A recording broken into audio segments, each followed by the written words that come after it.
mga kahoy na ginamit namin dito sa unit ni ma'am. So, sabi ni ma'am, kayo na bahala doon sa mga kahoy. Kung may sasalo, ipasalo nyo na lang. So, buti na lang talaga meron akong new project dito sa phase 6. Kasi kung dadalay namin to sa phase 3, phase 5, medyo malayo. Baka hindi na kami mag-effort. Medyo malayo na po kasi. So, ito po, sasaluhin po to ni ma'am. Yung client ko po sa row house. Actually, no need naman na talaga bumili ng kahoy kasi nga goods pa to. Gagamitin lang po namin to sa pamposte. Kasi ang row house naman po is bawal pa sila sa slab.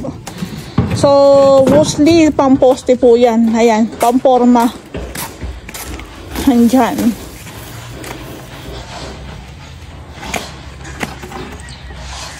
So, sa may-ari po nito, dito, kay ma'am, tsaka kay sir, thank you po. Thank you. Ayan.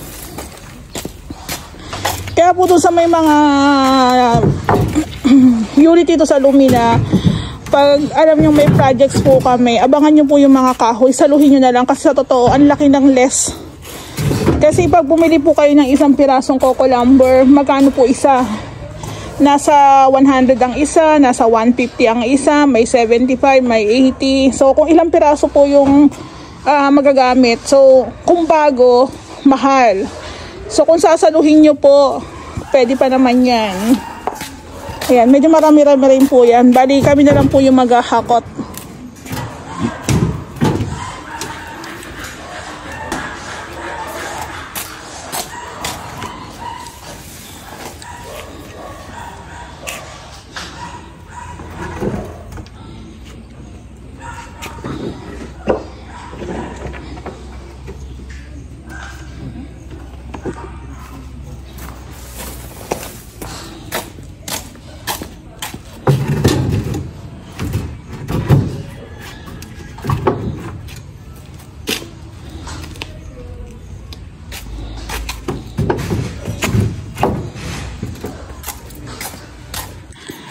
So, bali ito po yung new project namin dito sa phase 6. Ang kasunod po ng Armina. Yung Armina po namin nandun lang. So, ayan, nabuksan ni Bayo.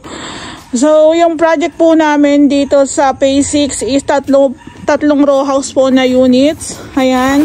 So, bali kinausap ko si ma'am kung okay lang sa kanya, saluhin na yung mga kahoy na pinaggamitan. Actually, ang diskarte dito sa unit ni ma'am, kahit tatlo lang to, hindi tayo bibili ng materialis na pang tatluhang materialis, 'di ba? Tatlong units.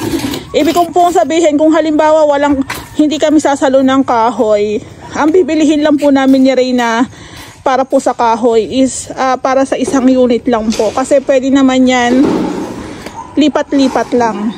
Halimbawa, yung pinili po namin kahoy, dito muna sa isang unit gagamitin sa extension. Pag natuyo, lipat na naman dito sa pangalawa. Pag natuyo, lipat na naman dito sa pangatlo. So, bali, ito pong isang unit is gagawin po naming stock room. Ayan.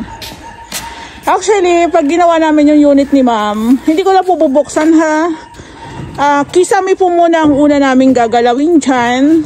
Kasi hindi rin naman po kami pwedeng mag-tiles agad. Gawa ng pwede pong madamage, magasgasan. Siguro ipanguhuli po namin yung pag-i-install ng tiles. At the same time, yung setup po ng CR is iba, babaguhin namin. Kaya yung tiling works dyan is hindi pa namin pwedeng galawin. Ang pwede lang po namin galawin dyan yung pinaka-kisame lang muna. Ayan po. So, thank you po ulit dito sa may-ari ng tatlong unit na row house na ito. So, bali, mamaya po susunod din si Ray para i-estimate na po yung mga tiles sa loob na magagamit, pati dito sa my front extension. Yung mga PVC ceiling panels, tsaka yung mga spandrel. Kasi yun din ang gusto ni Ma'am eh. I think meron pa po ata ditong mga bahay na itatayo. Sad to say, wala pa. Ayan. So, doon po sa may mga unit dito sa phase 6, hindi ko po pwedeng ikutan lahat. Kung saan lang po ako may projects, doon lang po muna ako makakasilip. Ayan. So, bali, inuunti-unti na lang ni Bayaw yung mga kahoy Ayan. So, goods na goods pa yan. Goods na goods pa yan. Pwede pang ano yan, pang poste. Ayan. Yun din po yung kagandahan sa pinolik board compare sa ordinary plywood. Kahit mabasa siya, hindi siya nagsasagi. Sagi-sagi. O parang tawag dito, nababaklas. Ayan. Pwede pa. Mamartiluhin mo lang, papakuan mo lang. So, napansin ko lang parang yung mga windows ni ma'am is parang may mga ano na, parang basag na po ata yan. Not sure lang, pero parang, ayun nga, parang basag na siya. So, nakaka-excite kasi kahit gagawin to ni ma'am paupahan, hindi lang po to simpleng renovation. Pag nakita niyo po yung finish nito, baka kayo ang unang maging client ni ma'am, 'di ba? Kasi gagawin po nila 'tong paupahan, pero hindi po simpleng renovation lang. Actually, simple nga lang 'yon, pero para sa akin parang condo, parang hotel ang magiging finish, parang hotel ang peg niya. Ayan po. So ito po, ongoing na po yung pagpapalakad ni ma'am ng kanyang permits. Sabi ng aking engineer is nasa about October po ata, first week o second week yung po ata. So sana mas mapaaga, mas maganda. So balik po muna kami. Pangalawang hakot, ayan po. Medyo marami-rami rin po yung kahoy. Huwag mo nang uulan para makahakot pa kami ng mga ibang mga kahoy. Yung iba pong mga sumobra na mga bakal-bakal, materialis doon kay ma'am, wala na rin kasing paggagamitan. No? So, ilalagay na lang din namin dito. Kasi naman nakatenga lang doon, kakalawangin, na pwede pa naman magamit. So, ilalagay na rin namin dito. Yun din po yung kagandahan na yung kliyente ko na yun dito sa may Armina. Sobrang bait. Tapos, ito namang may-ari dito sa may row house. Sobrang bait din. So, sana all mabait. Char. Sana all mabait po. Buti na lang mabait lang din ako. Char lang din. Ayan, oh. Oh, diba? Pamporma po yan sa poste.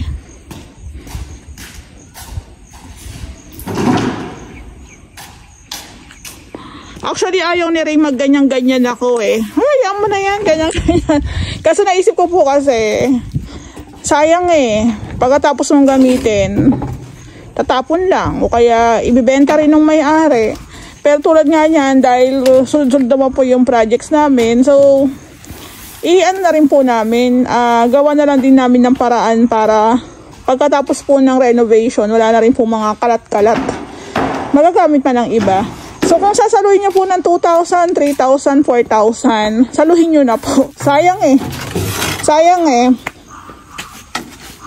Ayan.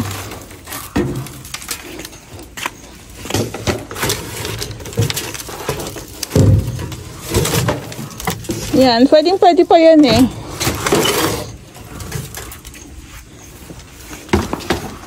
Tsaka sa totoo lang, ang kagandahan din po ng sinalo nyo yung mga kahoy is, hindi na rin po kami magkakat, hindi na po kami magpuputol ng mga pamorma. Kasi naka-ready na eh. Kumbaga gagabitin na lang ulit. Ito po pala sa taas oh. Buti hindi nahulog. Sabagay, dandan lang naman yung takbo ko.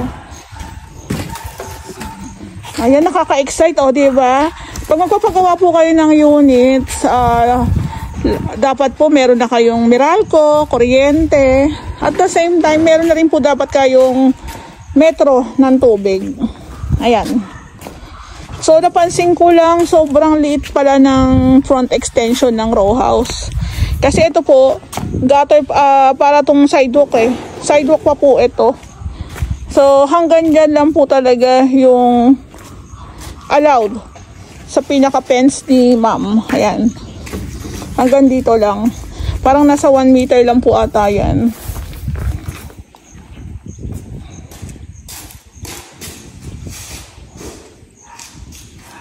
So, check din natin yung pinakasukat talaga dito sa front extension.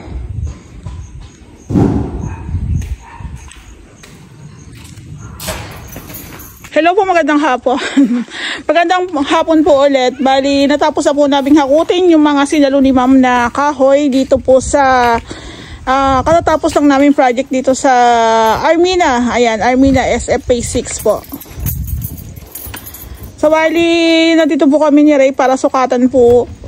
Sukatan yung para po sa tiles para sa flooring sa loob, tsaka dito po sa may labas, tsaka po yung ating PVC.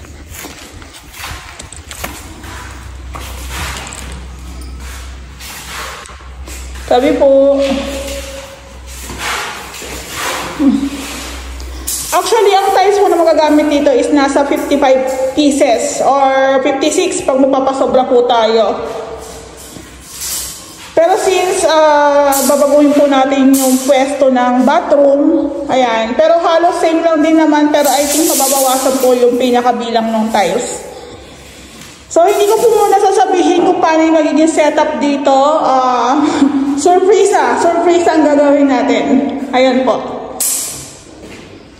So bali, sinusukat lang po ni Ray yung mga hanggang dulo na yun yung tiles dito hanggang dulo na.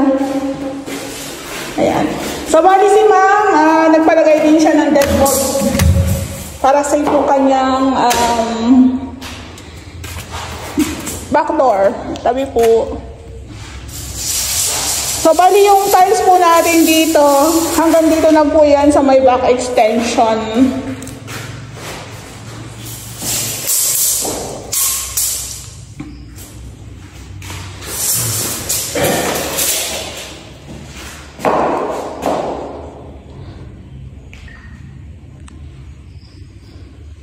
Ayan, compute. 63. So, ilan lahat? Ito parehas na ito lahat? Yung 1.5 dyan is hindi lalagyan ng tiles kasi iba rin yun eh. So, nasa 4 meters yan, di ba? Nasa lang yata, 1 to parang hanggang dyan. 240, apat. Oo, 240.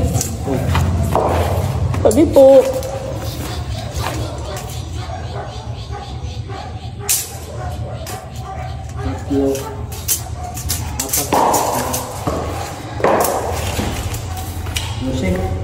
Dose. 12 plus 63 plus 12.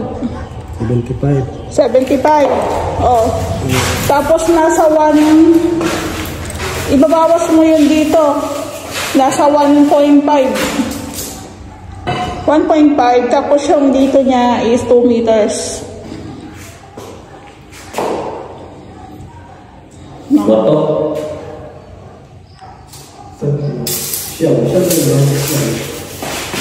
So, siya may ibabawas natin. So, ilan ang total? Minus 66. 66? Okay.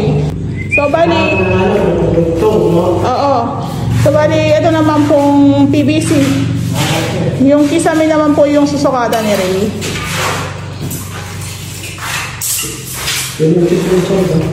Oo. 10 inches.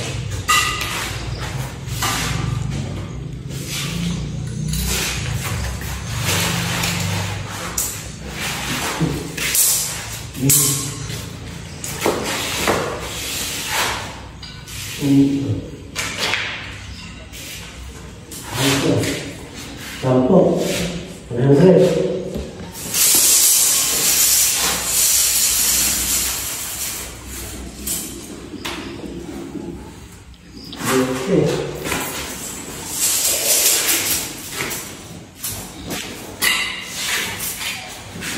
Ilan? Pwede mo lang? Ha? Ano ba yung panel? Panel? PVC. This one? PVC. Yes. Dito. Pwede sa... Oo. Kasi sa Sa... 15 kasi yung magagamit natin sa amin itong kon eh. Napatay 15 yun eh. May 20 lang. Kasi ito lang. Tapos wala akong ano yun, tapos yun. Tapos. Dito lang yun. Ito na. Template lang yun. Template lang yun.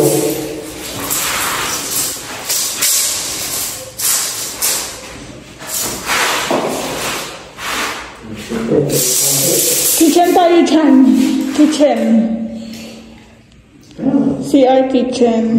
Oo. Isang tulong. Kaya nga. Oo.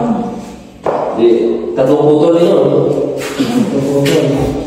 Ilan? 20? 20. 20, 21. Ito si Juan. 21.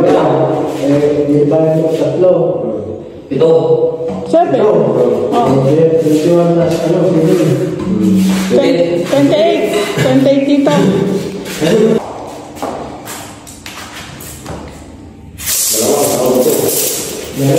Dalawa. Dito kasi siya. Ah, lipat siya na. Yan yung estimate na tiles dito. Estimate na tiles magagamit. Na 40 by 40. Tapos pandrel. Spandrel tsaka yung tiles ang susukatan natin. 40 by 40. 60. 60. Apat. Apat.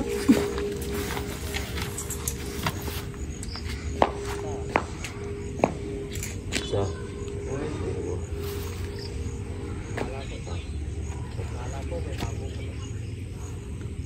Ang 60. Berapa yan? Humawak lang si Bayaw.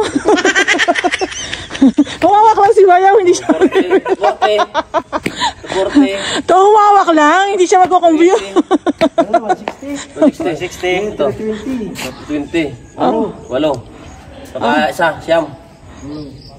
Oh, sama na dito yung bilang. 10. 40. 40. 40. 40. Sukat mo dito, banda sukat mo po. Sige, tapos tayo pag dito lagi. Oo nga. May konting overlap ka ng konti. Just lang yan, di ba? Yes. Ito, 180, 18. Tutso. Ah. Tapos, yung kuha niya. 2, 4, 6. Yung haba niya, 6 yun. Yung haba niya. Ay, ang haba niyan. 13. 30. Kaya natin sa ano, kaya natin siya. 13 feet. Tapos yung kuha niya pa, yung ipit niya ba? 13 feet, ilang piraso? 18 nga. 18. 18. Tapos yung kuha niya Yung pa, wall angle niya, ilan? 6. Dalawa. Isa. 6. 6. 2, 4, 6. 6. Okay, 6. 6. Yung PVC rope. Ilang ano yan? 6 feet lang. 6 feet lang. O, 6 feet. Tapos ilang piraso? 5? Okay, 5. Kulang yung 5 siguro kasi mani. Maliit lang yun eh. Apat lang yung ano. Pa. Apat lang yung sa ulhob. So ilan? 5? 5 na 6 feet. Okay, sige. Oh.